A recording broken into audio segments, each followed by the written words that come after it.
Since 1937, the Davis Memorial Carillon in Alfred, New York has been a pillar of the community.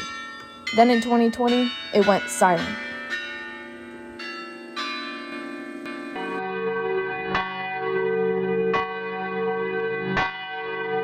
The strict definition of a carillon is that it's 23 bells and up, touch control console, and it is chromatic. So that means that you can play Western temperament music on it. There's about something less than, just a little bit less than 200 plus or minus carillons throughout the United States. In New York State, there's 7 of them. In Western New York, there's basically 3. And of those 3 carillons in Western New York, Alfred University was the first carillon.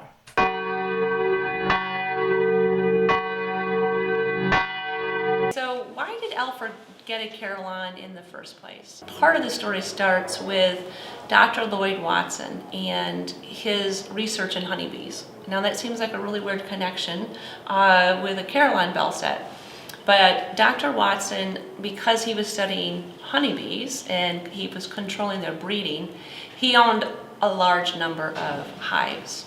And so those hives produced a lot of honey. And so his wife Olive came up with an idea to use that honey to make candy. So her candy was very well known. And at one point, a woman, Charlotte Green, who had some connections with Alfred, but she visited Alfred, went to the Watsons, had some candy, and she noticed in Watson's studio that they had calendars and pamphlets about carillons, because in the 1930s, the Watsons were some of the first people to think about ordering or acquiring a carillon for Alfred. So Charlotte Green had connections in Europe, and specifically in Belgium. So the idea started in the early 1930s and ended in 1937 when a set of bells arrived in Alfred. But think about the time period. The Depression, right? We're just coming out of the Depression, probably still sort of in it. A lot of people had traveled internationally and had been to Europe and seen a number of carillons. And the idea of Alfred having something very unique and special as a set of bells was very attractive to a number of people. And the idea came about as well to dedicate a carillon to President Davis and his wife Estelle. Both President Davis and Estelle graduated from Alfred University, but then President Davis became our president in 1895. And he was going to be retiring, within 5 years. And usually we do something as a memorial to people, after they're gone. But people wanted to have a lasting tribute as a living memorial to the Davises. So while they were still alive. I think they must have noticed that Yale had bells and Valley Forge had bells and Cornell had bells. Wouldn't it be lovely if Alfred had bells? And so they knew that they could not ask Alfred University to buy the bells. It was too much to ask when they're already trying to expand and trying to just keep their own business of looking after students going and improving.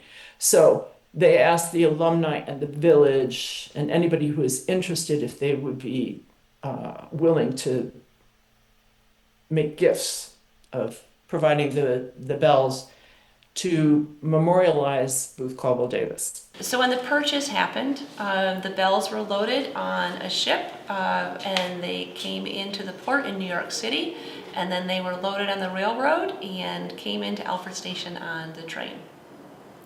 And what a big day for the folks in Alfred and the alumni and surrounding community members. It was a really big deal to watch these bells being unloaded, transported in a car, packed in straw. This is 1937, put on the back of a flatbed truck and driven from Alfred Station through Main Street, Alfred. And as they're coming onto campus, the bell that was still in the steeple of Alumni Hall, the church bell, they were ringing, right? This is marking a super special occasion on campus. And so very much a sense of pride. We did it. Alfred's going to have this amazing bell set. So the bells were meant to be the musical voice of the traditions and cultural heritage of Alfred University, which at that time had just turned 100 years old. The carillon's not just for the people in Alfred, right? The idea is that it's for the southern tier, it's for all of southwestern New York, because no one had or has such a bell tower. So when they gave the gift to Alfred University, they asked one thing, and that was that the bells would play every Friday at sunset, and to do that to the end of the century and beyond. And when the trustees received the gift, they promised, yes, indeed, we will make sure that this happens. The bells will play every Friday at sunset through the century. And we almost got there because Ray Wingate came on. He was the music faculty at the time. He'd never played the carillon before. He trained with learning how to play carillon with Camille Lefebvre, who was the carillonneur at Riverside in New York City, but he had been a European carillonneur before that. And Ray Wingate played as a lifetime service to the community from 1937 until I think about when he died. It's like he just played and played and played and played, and we loved it. It was just absolutely gorgeous hearing it across the hills. So when they first built it, it was a sort of a wooden structure, and it was built by one of the trustees had a relationship with oil rigs, and so they brought in a crew from the Hornell area who came in and built this derrick for the bells, and then this later became the next rendition of the carillon, and that's the point where I start playing. So you can see that there are stairs leading up to it. There was a gate that was locked. There was barbed wire at the bottom to keep people out that didn't belong there. And then we would just unlock the door, go in and play the bells. There was a furnace up there to keep you heated in the wintertime. This rendition happened in 1983. So they switched the lower bells to be below the cabin and the upper bells above the cabin, and changed the orientation of the console. And so when you get a chance to be able to go up and visit it, this is the present instrument.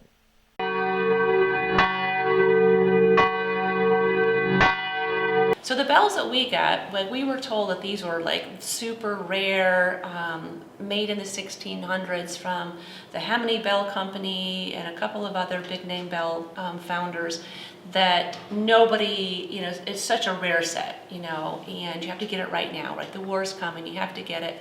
No time for you to come over and see the bells, to examine them, but please send us your money, of course. So it took a while, and the community and alumni donated money, and in the end they paid $10,000 for 35 bells. And in today's money, that's about $280,000. So it wasn't a small amount. And again, think about a small community that's been struggling through the Depression. They didn't have a lot of extra money. So this was definitely a project of passion. So we trusted the people. Why had no reason not to trust them? These were they were dealing with the world experts in carillons. And so the idea that the bells wouldn't be authentic, that they wouldn't be these 16th century bells, that Alfred was going to have the oldest set of bells in the Western Hemisphere, right? I mean, oh my gosh, like that just tugs at your heartstrings. It's powerful. It's a point of pride. And yes, we're going to send our $10,000. Unfortunately, it turned out to be a scam, because our bells were not made in the 16th century. They were made from molds of bells from the 16th century. And there were questions right off at the beginning. There were some questions that people had about the bells. So we paid a lot more than most people would have paid for a bell at that point in time. and we ended up with a set of not authentic 1600s bells, but a set of bells that some of them had just been cast and made to look old. But sort of the positive part of that was that now the bells could be tuned, they could be fixed. Because if you think you have the oldest bells in the Western Hemisphere, they're pretty much artifacts, right? And while you can play them, you don't really want to do anything to them. Like, you don't want to tune them, you don't want to take them down and replace them. But once you find out you actually don't have authentic bells, then it became an easier choice to have the bells tuned, because some of them are cracked, some of them are out of tune, some of them need to be replaced. And so that's what happened in the early 2000s, is that a fundraising happened, and so we were able to make improvements to the sound of the carillon and have it continue to play.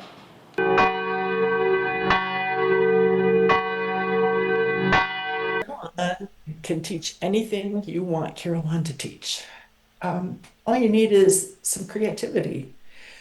It's great for having people get used to having people listen to them, presenting themselves in relation to something important, representing the university because it's the university's instrument, being careful about your responsibilities, showing that I can be trusted with an instrument that's worth millions of dollars. And then let's talk about the physics of that. Let's talk about the engineering of that.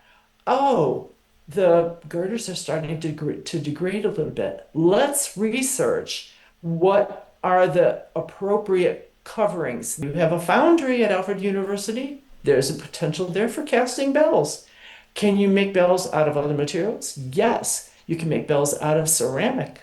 There's a glass carillon in Europe. You can make them out of bronze. You can make them out of all different kinds of metals. You can make bells out of wood. We use the opportunity with the students to encourage leadership. I taught the students to mentor other students. Many academic institutions train their students to be able to play their carillon, and the students become very proficient at it. After they become proficient at it, they can apply for fellowships. They can study overseas, learning how to play carillon to a professional expertise level. It's an opportunity to connect with carillons over the whole world. As soon as we knew the opportunity was there, I discussed it with my students and I said, let's give Yale a run for their money. And so we did. I have a student that decided that he would like to go to Australia. So he played a carillon in Australia. I have students that decided they wanted to study in Mechelen, Belgium.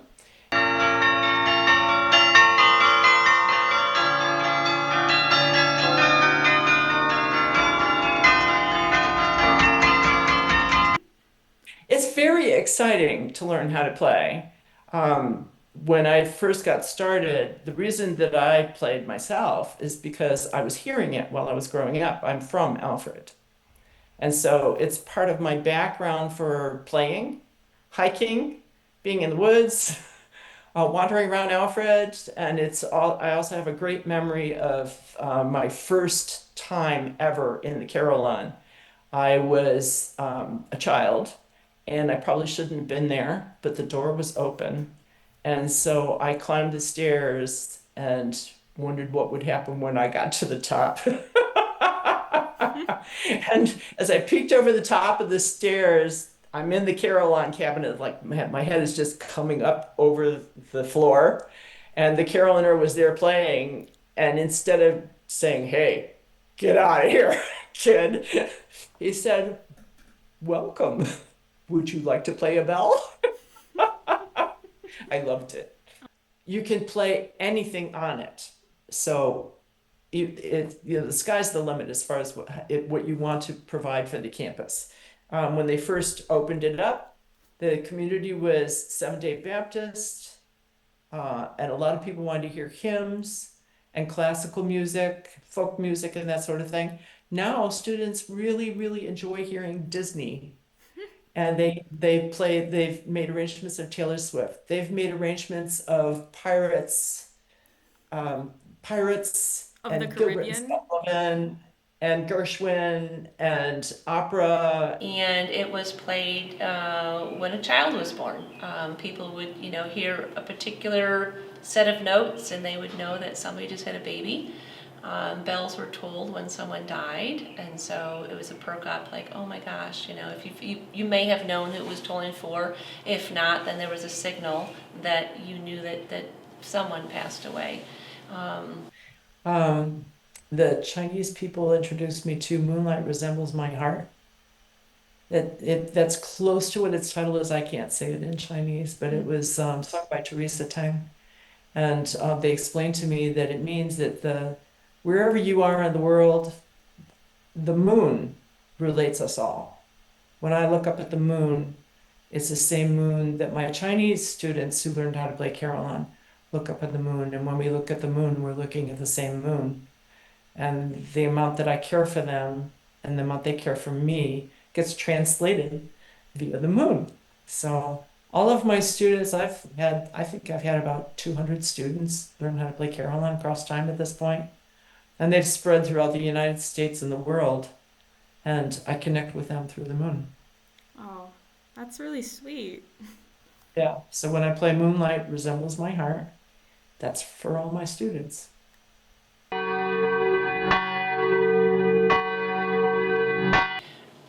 So the carillon right now isn't being played regularly. There's some repairs that need to be done to the tower and to the bells. There's a fundraising campaign that has started, and it's so important for the carillon to be fixed and to be played again on a regular basis. We've had too many years of students now that have never heard the bells play. And so they're not building that as part of their experience of being at Alfred University. I played it in November of 2025. And before that, I played it in, I think it was 2021 for a demonstration. There was, the Alfred Village was having a demonstration having to do with a response to political things that were happening in the rest of the nation that they were upset about. And so I brought some music to accompany their demonstration. I would say is that they know that they need to invest money in improving the tower overall. And they know that they need to invest money to maintain the bells.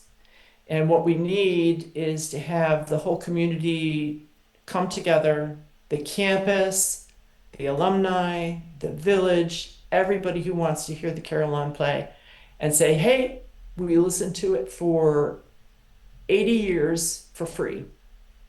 And we still want to hear it, but it's one thing to do an oil change on a car, and it's another thing to do a massive machine refurbishment. And the carillon is, along with being an instrument, it's a machine. If we have the interest on the part of the students and we have some interest on the part of faculty, then that can drive the alumni forward to say, why, yes, it's worth investing in. And the village knows they love it. The village knows they've heard it and they loved it in the past. But the current student campus does not know how precious the carillon is to their experience as students. We were hearing it nearly every day. We were participating in playing it when I was a student there. So and you're kind of at that point. There's a point with every carillon instrument that you continue making sure that it works and that it's in good shape, or you have to say, well, what do we do with it? Because just letting it be there is, well, if you let something degrade enough, eventually it becomes something that you can't, it's 40,000 pounds. You can't leave it up there and trust that it's gonna be fine. So the carillon is, in my opinion, extremely important to Alfred University and the Alfred community. The university's tagline is outside of ordinary, and having a carillon such as this, that's definitely outside of ordinary. So it fits in with, we have the Steinheim, we have Alumni Hall, we have Cannicadea Hall. We have an obvious sense of history and a sense of place on our campus. So the Carillon fits in with that character, supports this whole idea of our proud history that we love to tell people about, we love to share. There are generations of families that have heard these bells played. So it's a continuity of a tradition. It's something that people can talk to their grandparents about and say, do you remember when? And so having the Carillon in Alfred contributes to our sense of pride in who we are, in what it means to be Alfred, to be able to hear them play, sort of no matter where you are, right? Again, it just brings people together because the sound of the bells is priceless.